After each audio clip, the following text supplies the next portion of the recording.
How to download Minecraft for free on Android in 2025, safe and easy. Want to play Minecraft on your Android device without paying a single rupee or dollar? In this video, I'll show you how to safely and easily download Minecraft for free on Android in 2025. No scams, no viruses. First, let's get one thing clear. The official Minecraft game is paid on the Google Play Store, and downloading pirated versions can harm your phone, steal your data, or get you banned.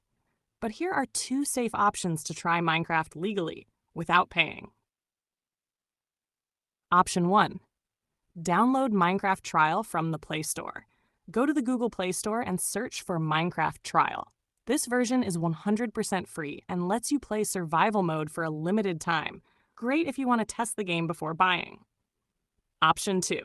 Play Minecraft alternatives or free versions like Blockcraft 3D or Worldcraft. These are free games inspired by Minecraft, available on the Play Store and safe to install.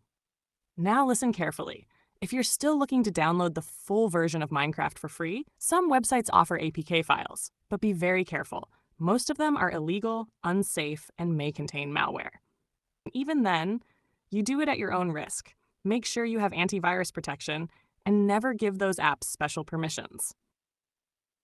The safest choice is to try the free trial or wait for a discount. Minecraft often goes on sale during events or holidays. And that's how you can play Minecraft for free on Android in 2025, safely and without trouble. If this helped you, hit like, share it with your friends, and subscribe for more real Android gaming tips.